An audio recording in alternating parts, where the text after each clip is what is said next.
ir nepieciešams fundamentāls izmaiņas, lai šo valsti negaidītu katastrofu.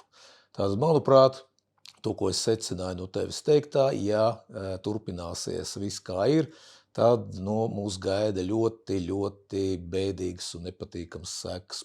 To, ko es redzu, kas šodien notiekās, tu nemaz nevar atnākt kaut kādā nozarē ar kaut kādiem konkrētiem, interesantiem priekšlikumiem, ja tu neesi, kā var teikt, piekritīgs tai politiskai partijai, kam pieder šī nozara. Tad valsts finansējums beidzās, ja es pats taisīju operācijas, samaksāju pilnas summas, tur 5-6 tūkstoši, ja, jo vienkārši jau pusgadā, teiksim, šis finansējums ir beidzies, un tev jāgaida gadiem rindā, lai tu atrisinātu savus veselības problēmas, bet tā lieta ir tāda, ka vienkārši to nesagaidīt.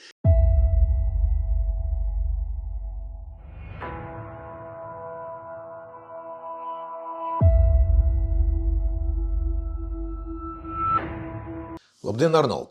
Labdien, Kā jau Raimond! mēs iepriekšējā raidījumā solījām mūsu skatītājiem, klausītājiem, tātad situācija bija par iespējamām kaut kādām situācijām sakarā ar šī gada Saeimas vēlēšanām oktobrī un attiecīgi vai un kā šīs vēlēšanas varētu vai vēlēšana rezultāti varētu tikt atcelti. Šajā situācijā es gribu parunāt tev lūk par ko. Tātad, manuprāt, to, ko mēs ar tevi apspriedām jau ļoti daudzos raidījumos, to, ko mēs esam runājuši iepriekšējā raidījumā. Tad ir, kā tu arī iepriekšējā raidījumā izteicies, kā teica klasiķis, ka augšas vairs nevar un apakšas vairs negrib dzīvot kā līdz šim. Ja? Augšas gribētu, kā tu saki, ja saldi ēst, garšīgi, kas garšīgi ēst saldi, gulēt, ne pa ko neatbildēt, bet nevar vairs, saprot, tev 93% vairs ir ļoti, ļoti neapmierināti ar šo situāciju. Ja? Tātad kaut kas jādara. Un mēs šeit varbūt savu viedokli izteiksim par to, kas tad konkrēti būtu jādara. Un, manuprāt, jādara sekojušas lietas. Pirmkārt, ir jāsaprot, kā ar esošo situāciju, ar esošo politisko sistēmu, ar esošo valsts pārvaldes sistēmu, ar esošo satversmi, praktiski valsts garantēti iet uz katastrofu. Valsts un sabiedrība garantēti iet uz katastrofu. Tātad ar šo teiksim, partiju sistēmu, kāda ir šobrīd, ar šo vēlēšanu sistēmu, kāda ir šobrīd, ar šo absolūti neprofesionālo, bezatbildīgo ministru kabinetu, kas ir šobrīd.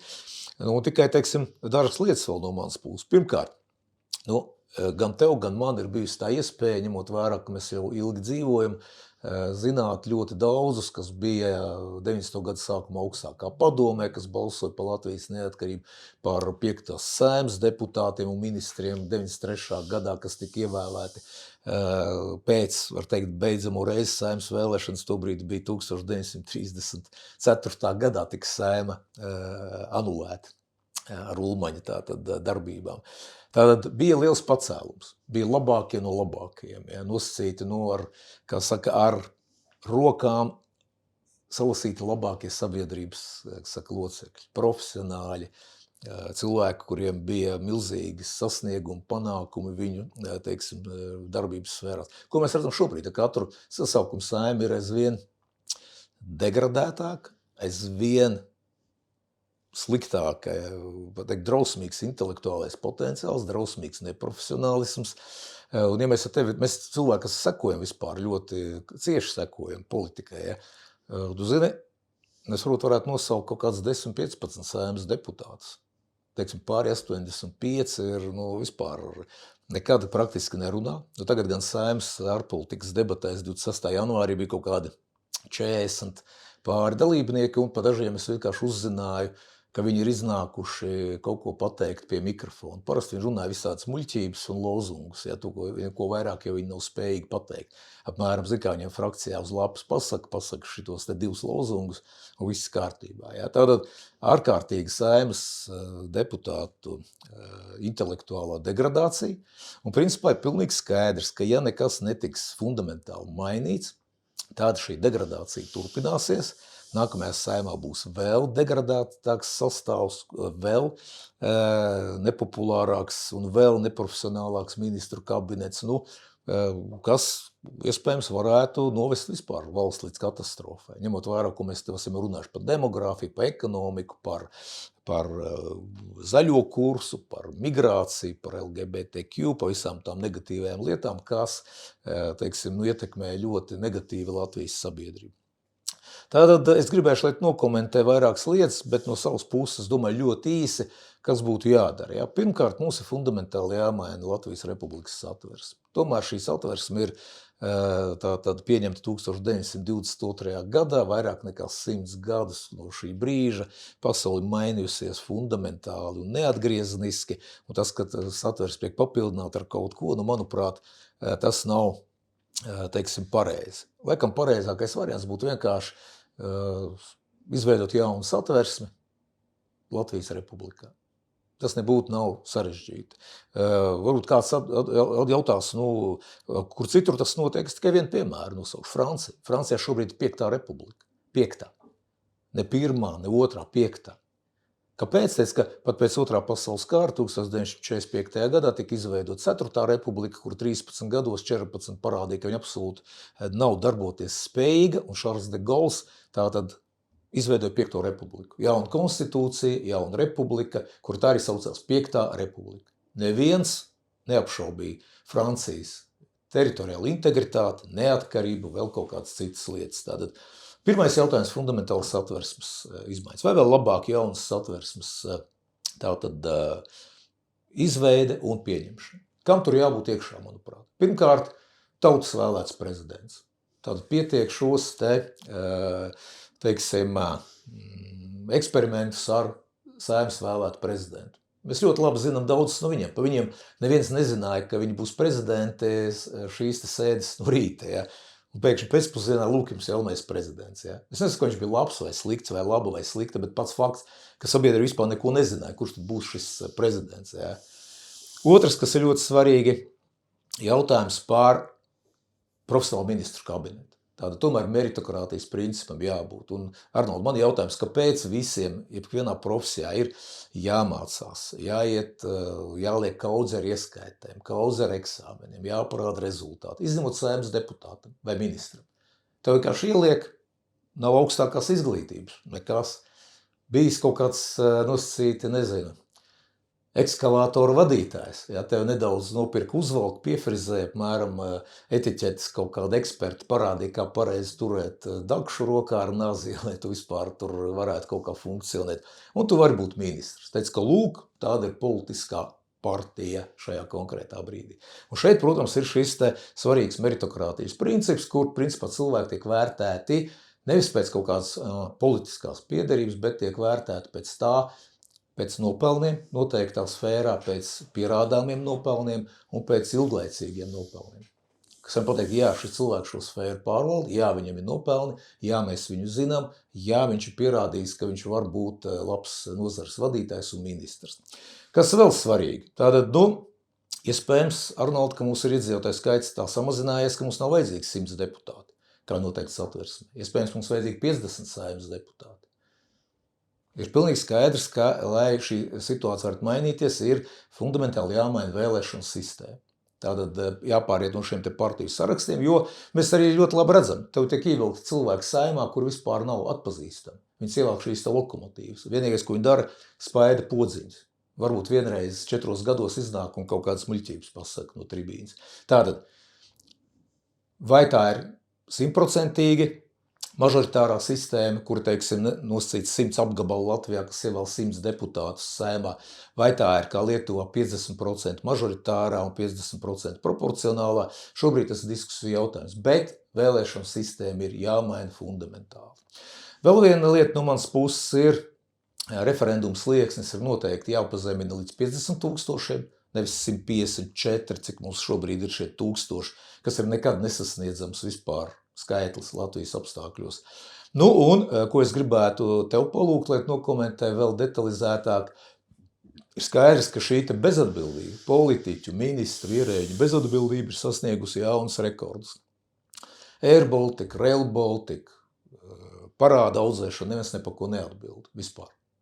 Ja tu redzi Ķīnā, teiksim, notver kaut kādu funkcionāru un pēc tam nošo stadionā, ka viņš ir par korupciju notiesāts, ja? Šeit vispār pat aizrādījumu, nevienam nekāda aizrādījuma nav. Ja?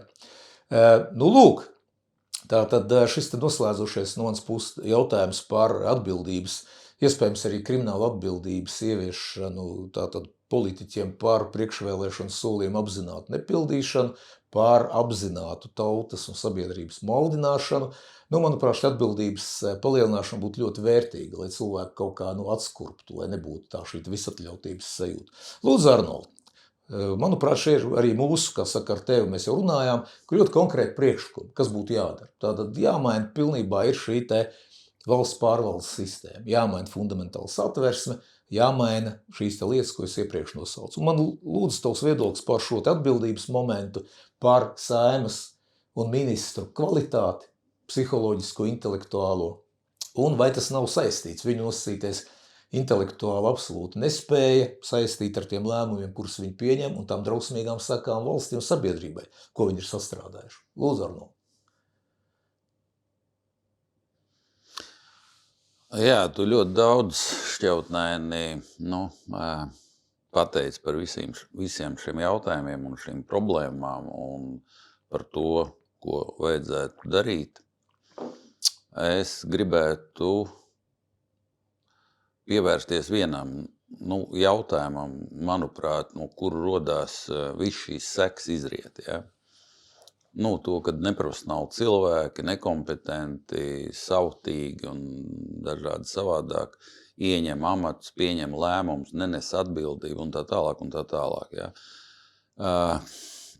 Teiksim, es pat, ja paskatos uz pagātni, ja mēs paskatāmies uz pagātni, kā tas bija 90. gados, kad bija vēl cilvēki, vecā kaluma cilvēki ar kaut kādiem principiem. Ja?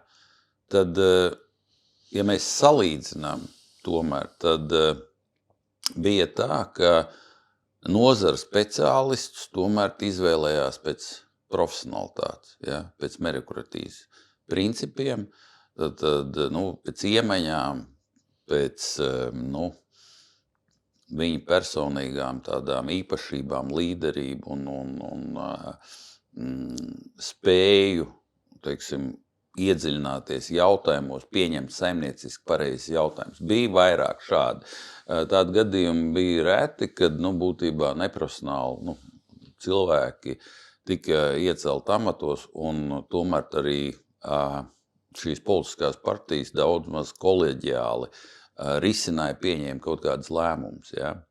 Šodien būtībā mēs redzam, ka tā problēma ir tur, ka partijas, pēc kaut kādiem principiem, kā jau es teicu, pēc kaut kādas piekritības, nesaprotams, ģimeniskās, politiskās, draugu būšanas, es nezinu, ieceļ amatos cilvēkus, kur tiešām nav spējīgi pieņemt saimniecisks lēmums Latvijas interesēs, vadīt valsti, būt pieredzējušiem nozara speciālistiem. Ja tā ir tā problēma, ir jāmaina domāšana, ir jāmaina attieksme, tā skaitā politiskām partijām. Jo būtībā, es atgriežos atpakaļ pie dažādām situācijām, ka, teiksim, virzot kaut kādus projekts valstī, ja, izdevīgs, mazāk izdevīgs, bet jebkurus liels projekts, vienmēr ir notikusi tāda tirgošanās starp politiskiem spēkiem, politiskām partijām,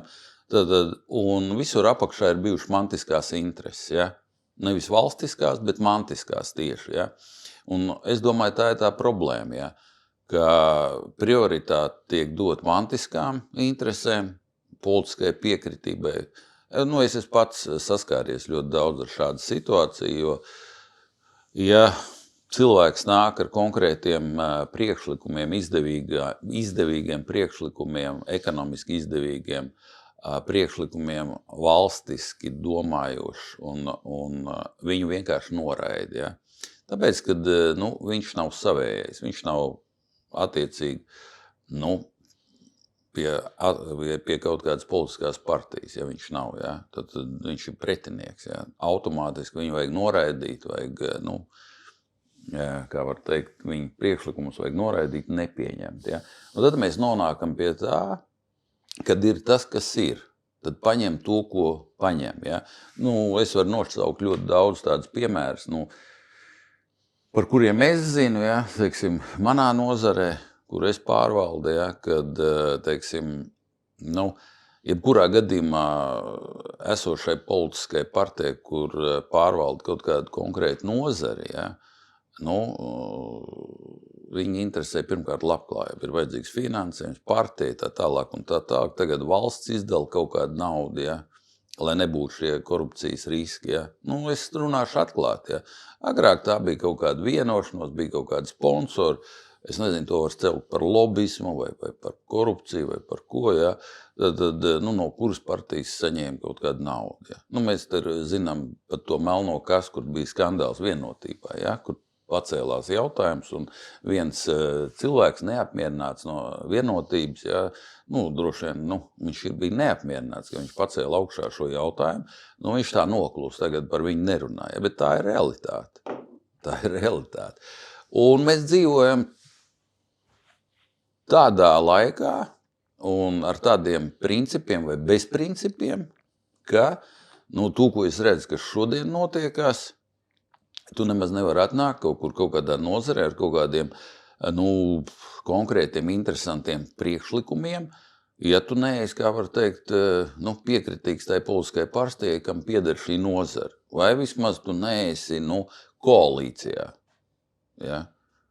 Tu nevari tagad aiziet nu, pie progresīviem vai Vienotības un ar kaut kādiem izdevīgiem valstiskiem piedāvājumiem. Nu, vienkārši, tu pat netiks klāt, tu pat nepieņems. Ja? Nu, tā ir bijis daudz reizes. Un tāpēc jāmaina tiešām ir kardināli kaut kas jāmaina. Un šāda situācija vispār ir nepieņemama. Nu, tas ir noziegums pret valsti. Ja? Tad valsts nu, zaudē šos kaut kādas iespējas, ja? Izdevīgas darījums, priekšlikums. Nu, tā unikālā situācija, es vienkārši visu laiku par to domāju, man tas nedod mieru, šī Air Baltica, ja, ar šiem milzīgiem zaudējumiem, 150 miljoni. Ja. Un galvenais, ka tur viss turpinās, nekas netiek mainīts. Ja. Un tad es vienkārši domāju šo naudu, ja, kur vienkārši tiek pazaudēta. Ja šo naudu vienkārši mēs uzcelt kaut kādus uzņēmumus šeit. Ja. Man personīgi ir skaidrs, man ir nu, personīgi pašam viedokļi, kāds varētu uzbūvēt uzņēmumu šeit. Rūpnīcas uzņēmums, kas dod produkciju, tūkstošiem darba vietas, ja. Šo produkciju varētu, teiksim, pasaules tirgu palaist, ja. Bet viņi šie uzņēmumi nedod zaudējumus, ja. Nu, ja mēs runājam šo naudu, kas tiek ieguldīta Air Balticā, nu, vēl trakāk Rail Baltica. Nu, iedomājies virkne politisko darboņu, ja. Mēs ņemam pat augstākā kaluma, nu, premjerministrs un tā tālāk, Straujums kundze un tā tālāk, kas ir bijusi pie Rail Balticas, pieņems Linkaitis, nu, par Briškēnu vispār, tas ir unikāli. Nu, teiksim, arī Linkaits ir tik daudz savārījis ziepes, kad nu, vienkārši nu, tie lēmumi ir unikāli. Un tāpēc, lai šādas situācijas nerastos, ja, un būtu atbildība, ja, tad tiešām ir jābūt cilvēkiem, valstiski domājošiem, zinošiem, nu, līderiskiem, un cilvēkiem ar tādu spēju, ka viņi var pielāgoties un nu, vadītājiem, jābūt vadītājiem, kad saņemot informāciju, lai šie milzīgs daudzums padomniekā tam Abu Mērī vai kam tur ir 20 vai cik, es nezinu, nu, lai gan mums problēmas ir milzīgas, ja, veselībā.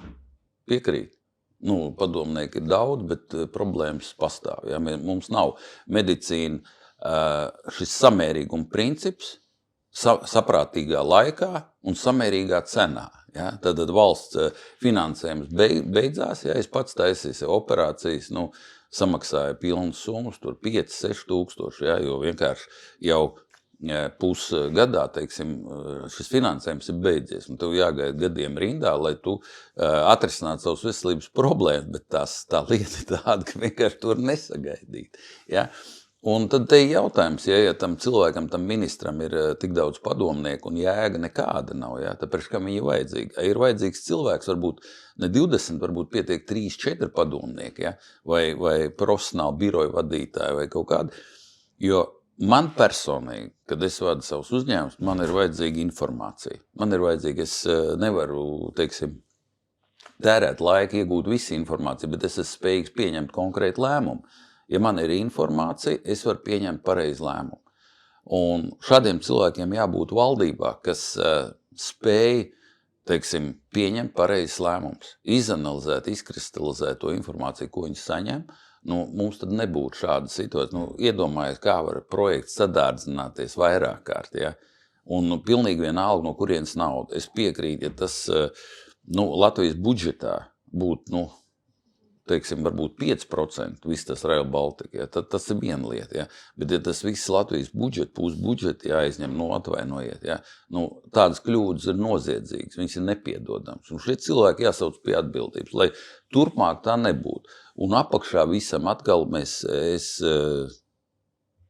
nevaru 100%, teiksim, to apgalvot, bet kurā šādā projektā ir personīgā ieinteresība. Tātad vesela armija cilvēku gūst personīgo labumu no šiem projektiem. Savādāk vienkārši nebūtu šāds projekts, vienkārši nebūtu vajadzīgi cilvēki, kas saņem milzīgas atalgojumus un tā tālāk. Nebūtu, kas vienojās ar firmām, kas izpilda šos pasūtījumus. Tas nav nekas jauns. Tas ir skaidrs, katrs cīnās par šādiem milzīgiem pasūtījumiem, ja, no komersantiem. Un, protams, ka tur ir milzīgi korupcijas riski. Tātad domāšana jāmaina. Un es nezinu, kā to iestrādāt normatīvajos aktos. Ja. Pirmkārt, tā ir atbildība. Tā ir atbildība valsts ierēģiem, politiķiem par lēmumu pieņemšanu. Tā ir atbildība. Varbūt tāds regulējums jau būtu pietiekami nozīmīgs. Protams, par prezidentu viennozīmīgi. Ja. Es uzskatu arī tautas vēlēts prezidents. Izmaiņas satversmē.